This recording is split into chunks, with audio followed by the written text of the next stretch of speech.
자, 여사제 타프티 2부인데요. 이렇게 딱 3가지만 알려드리려고 해요. 제가 제일 인상 깊게 생각했던 따은머리 사용법, 그리고 거울 형상 기법, 그리고 라다라는 건데요. 따은머리라고 하는 게 사람들이 뭔가를 애쓰고 생각을 하고 주로 어디에 힘을 주게 되나요? 여기 표시한 것처럼 이마에 이렇게 힘을 주게 된단 말이죠. 이마에다가 의식을 가져다 주게 되면 어때요? 화가 나잖아요? 화가 나면 바로 머리 끝까지 거꾸로 솟아오른단 말이죠. 이건 1인칭 시점이에요. 그러니까 내가 온전히 화가 나는 감정, 아니면 슬픈 감정, 아니면 기쁜 감정까지 다 1인칭 시점으로 받아들이게 되면은 힘들 수밖에 없어요. 내가 어떠한 일이 있어? 화가 나는 일이 있어요? 그러면은 더 크게 와닿을 수밖에 없어요. 근데 여사제 타프티에서 말하는 따은머리란 이마에 있던 우리의 의식을 옮겨가지고 끼어있게 되면은 이마가 아니라 의식체가 이렇게 꽁지머리, 여사제 따은머리 뒤쪽으로 의식을 옮기라는 말이에요. 심상화를 하는 거죠. 우리의 영혼이 원래는 이마에 있었는데 우리의 영혼이 따은머리 쪽에, 등 뒤쪽, 날개뼈 사이에 있다. 이렇게 생각해 주시면 될 것 같아요. 3인칭 관찰자 시점으로 나 자신의 행동, 나 자신의 화가 나는 모습, 나 자신의 슬픈 모습, 또 기쁜 모습, 들뜨는 모습, 이런 것들을 다 바라봐라 라는 말이죠. 나 자신조차 관찰자 시점으로 봐라 라는 게 정말 핵심이에요. 따은머리란 의식의 위치를 조정해서 현실을 바라보는 위치로 이동해 원하는 현실을 창조하라. 그리고 나의 원하는 꿈, 프레임을 선택하라. 라는 거예요. 이렇게 이해해 주시면 좋을 것 같습니다.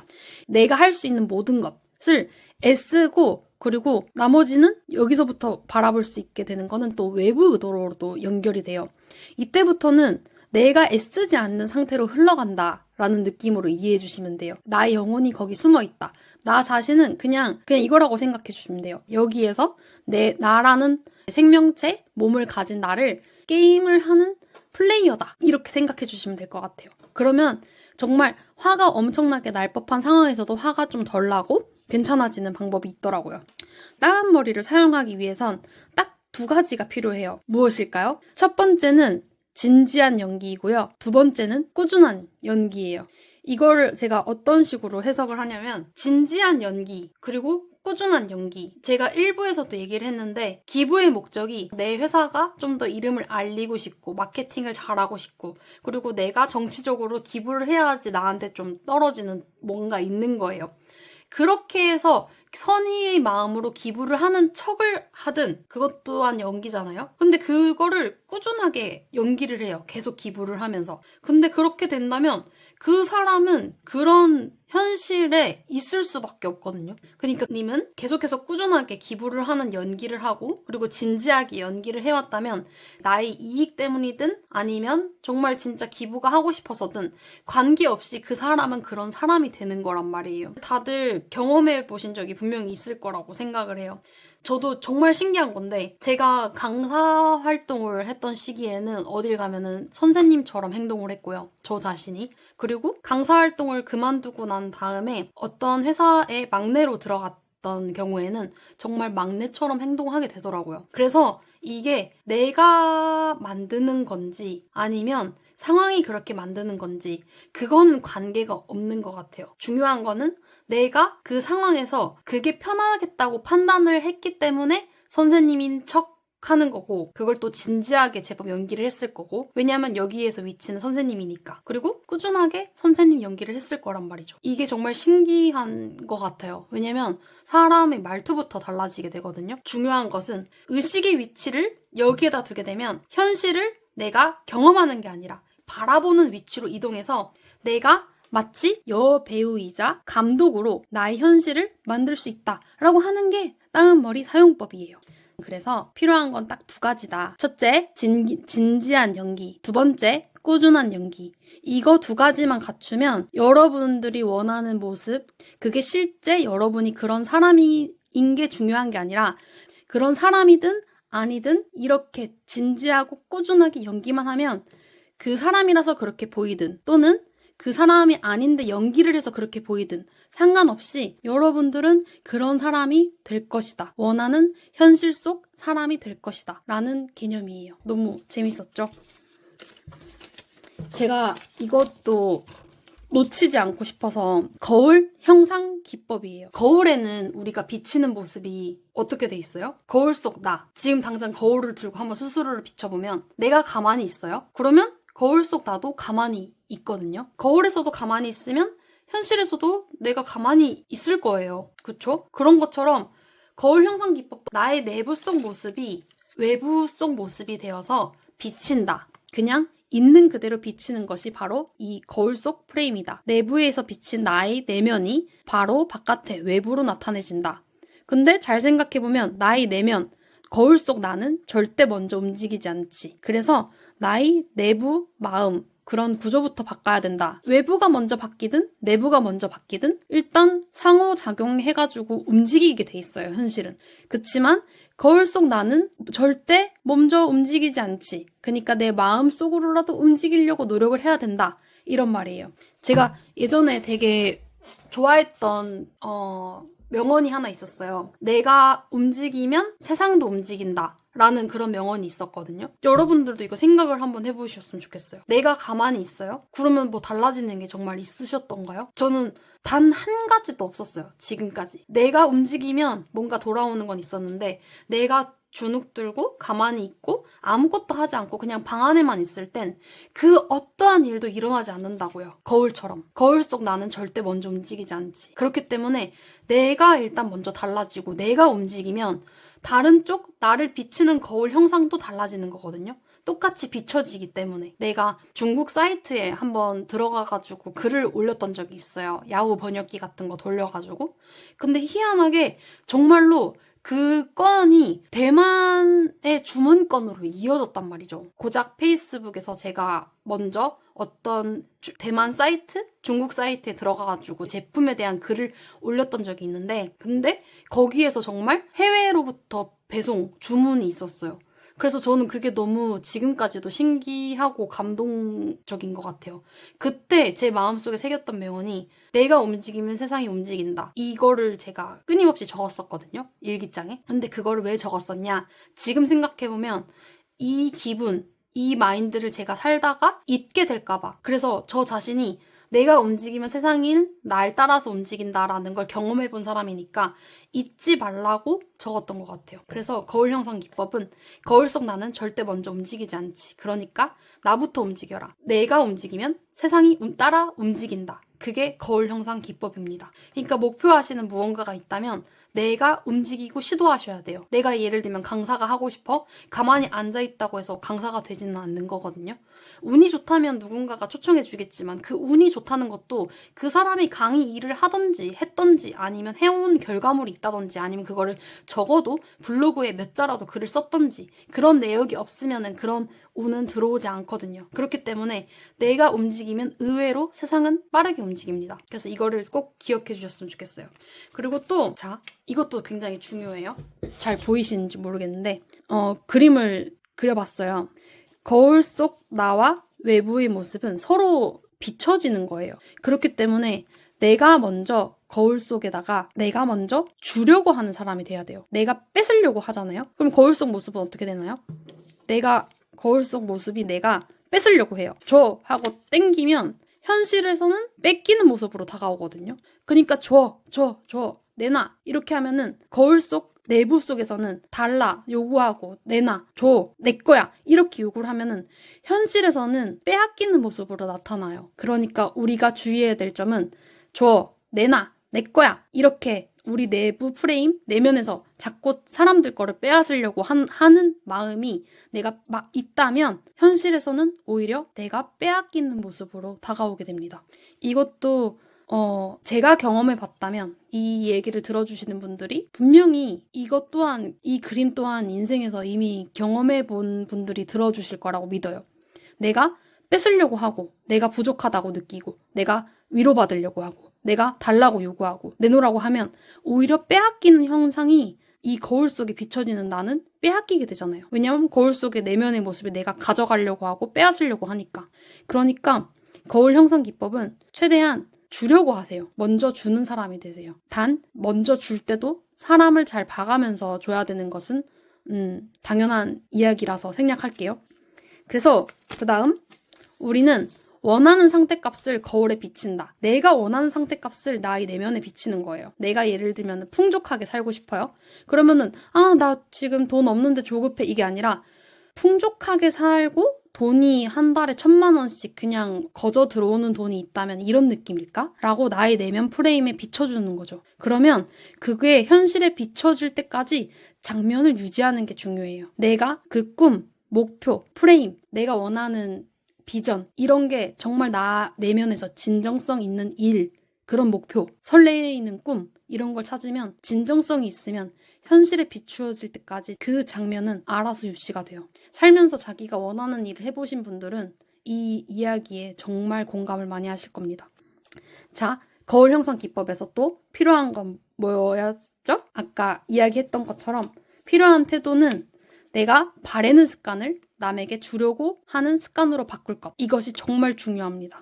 내가 남에게 바라던 습관, 남에게 바라는 게 있으면 음흉해요. 하지만 남에게 바라는 의도가 없으면 뭔 짓을 해도 당당하거든요. 이게 이 태도도 제가 예시를 하나 들어드리고 싶어요. 제가 실제로 삶에서 경험을 했던 건데 예전에 강사 선생님을 우연히 알게 됐고 그리고 멘토로 계속 부르면서 지냈던 분들이 계세요. 근데 그 분들에게 제가 정말 조금의 사심도 없이 그냥 제가 저 사람들이 그냥 이끌려서 그리고 저 사람이 필요한 게 뭘까 이렇게 생각을 하고 나와 같은 자영업자시구나. 그렇다면 내가 도와드릴 수 있는 거는 블로그로 홍보를 해드리는 것. 요 정도는 그냥 내가 저분들이 부탁하지 않아도 내가 충분히 도와줄 수 있는 부분이겠구나.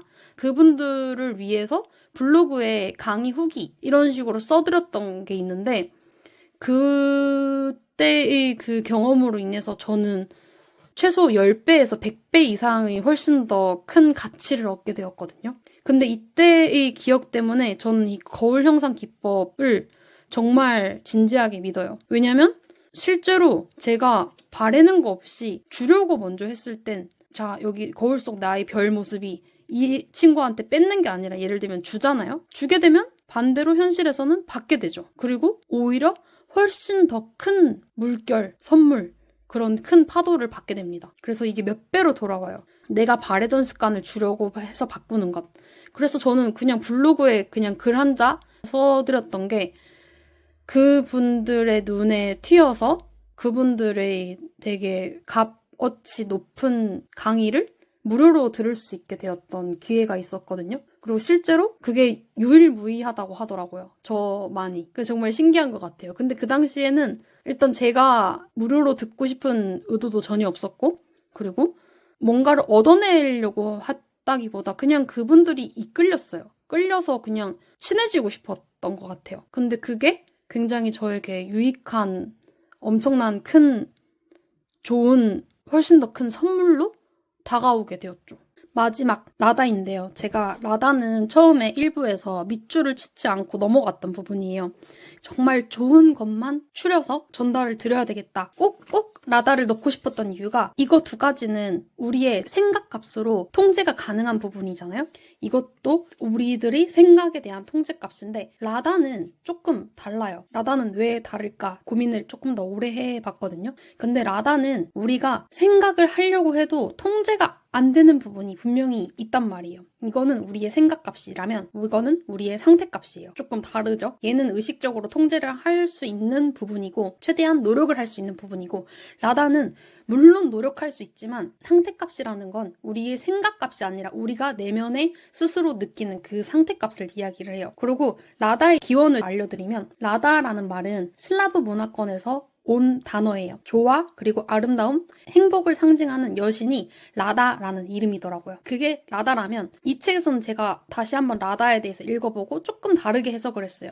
조화롭고 평화로움이라고 생각이 들더라고요. 조화롭고 아름답다 대신에 평화로움을 넣어놨어요. 왜냐면 이거는 우리의 상태, 마음에 지금 현존하는 상태, 우리의 진짜 기분 그 자체를 이야기하는 거거든요. 그래서 라다는 우리의 생각값이 아니라 상태값이기 때문에 그냥 간단하게 그림으로 말씀드리면 기분 좋은 상태값, 나의 컨디션, 요 상태라는 말이죠. 그리고 제가 이렇게 가볍게 해야 되는 이유가 뭐냐면 제 유튜브 채널만 해도 얼마 전까지만 해도 100명이 조금 넘는 채널이었는데 오늘 다시 들어가 보니까 400명이 더 넘었더라고요. 그러니까 하루아침에 지금 200명 정도가 갑자기 번쩍 늘었어요. 근데 초반에 제가 영상을 시작을 했을 땐 억지로 밀어붙인다는 느낌이었거든요. 유튜브 초보자이다 보니까 밀자 해가지고 열심히 해서 만들었단 말이죠. 그리고 말을 잘해 보이기 위해서 노력을 했어요. 근데 지금은 어떤 느낌이냐면 어쨌거나 이 영상이 나에게 도움이 되었으면 좋겠고 언제든지 꺼내봐도 가치가 있는 영상이었으면 좋겠고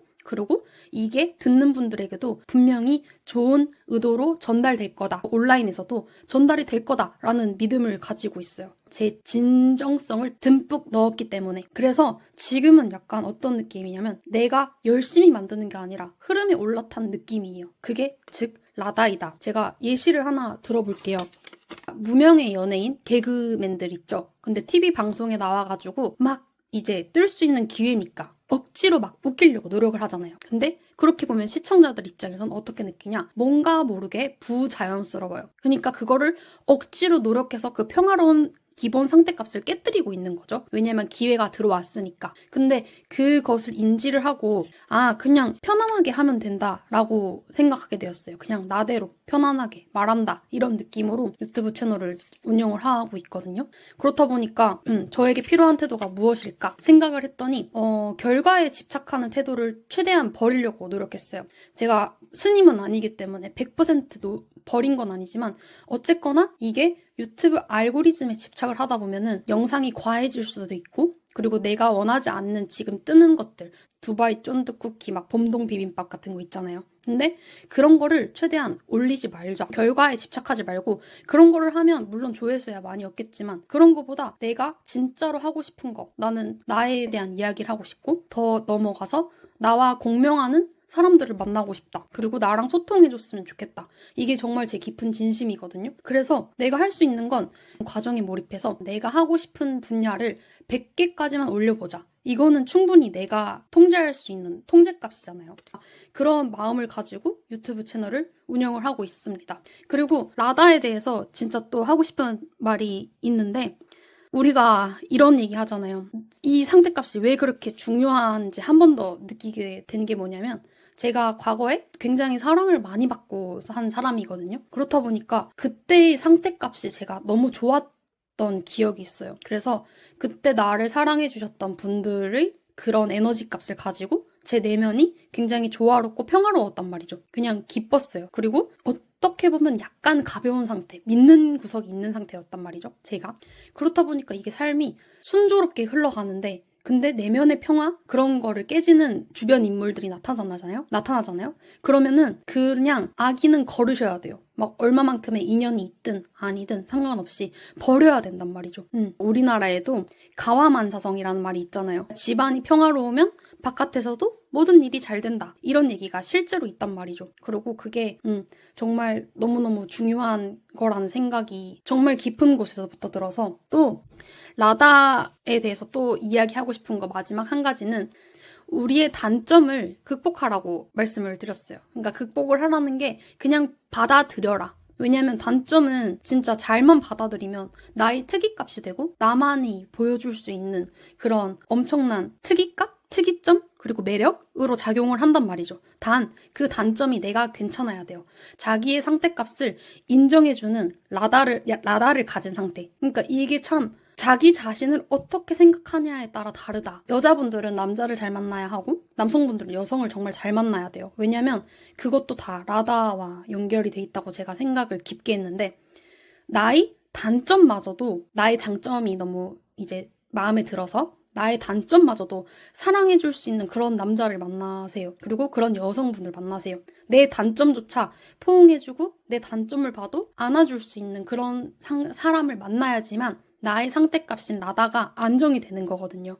그래서 그런 사람을 만나면 우리들의 삶은 분명 연인이 될 것이다. 이렇게 생각을 진심으로 합니다. 하고 있습니다. 최종 정리예요. 따은머리 사용법을 활용하기 위해서는 진지한 연기, 꾸준한 연기, 내가 되고 싶은 목표나 되고 싶은 사람이 있다면 진지하게 연기해보시고, 그리고 또 일관되게 꾸준하게 연기해보세요. 나는 여배우이자 그리고 감독이다. 거울 형상 기법은 필요한 태도가 있어요. 바라는 습관을 남에게 주려는 습관으로 바꿀 것. 내가 줘, 내놔 이렇게 하면은 현실에선 빼앗기는 모습으로 나타나고, 또 반대로 거울 속에 내가 주려고 하면 오히려 현실에선 받는 형태로 나타나기 때문에 내가 바라는 습관을 오히려 주려고 하면은 더 큰 것을 받게 된다. 그래서 태도 하나 이렇게 바꾸면 된다라는 거고요. 따은머리랑 거울 형상 기법은 내가 의도적으로 생각을 통제할 수 있다고 말씀을 드렸어요. 조금의 노력이 필요하지만, 단 라다는 이것 역시도 노력으로 가능한 부분이지만, 이거는 위에 1번, 2번과 다르게 생각값이 아니라 상태값이기 때문에 우리의 상태값이 실제로 그냥 조화롭고 평화로우려면 일이든 사람이든 내가 만나거나 일을 하거나 조화롭고 평화로운 상태값이 되어라. 그 일이든 사람이든 결과에 집착하려고 하지 말고 내가 할 수 있는 일과 사람에 대한 태도, 그 과정에 몰입해야. 이 유튜브 영상을 봐주시는 분들이 다 현실에서 살아 계시는 분들이시잖아요. 댓글을 남겨주시고 계시잖아요. 제가 그 댓글 하나하나에 굉장히 감동을 많이 받았어요. 제가 책 리뷰를 할 때는 정말 누구보다 진정성 있게 하는 것 같거든요. 진심을 다해서 이야기를 하고, 또 이 이야기를 하는 이유 자체가 나중에 제가 이 얘기를 다시 한번 제 목소리를 녹음한 거를 듣고 싶어서 했던 것도 있단 말이죠. 근데 이렇게 많은 분들이 갑자기 영상에 반응을 해주시고 해서 설레이면서도 지금 라다의 상태값이 딱 제 상태인 것 같아요. 댓글을 남겨주시는 분들, 이게 상호적으로 서로 소통을 한다라는 느낌이 들어서 굉장히 하나하나 감명 깊게 보고 있어요. 그리고 한 분씩 갑자기 저한테 박사님 그리고 또 선생님이라고 부르시는 분들이 생겨났거든요. 그 부분에 대해서도 너무 감명 깊게 보고 있습니다. 그리고 영상에서 왜 그런지 모르지만 저를 귀엽다고 해주시는 분들이 많은데, 그럼 다음에 또 더 좋은 내용으로 더 진정성 있게 다가오도록 할게요. 이 긴 영상을 끝까지 들어주셔서 너무너무 감사합니다. 그럼 안녕!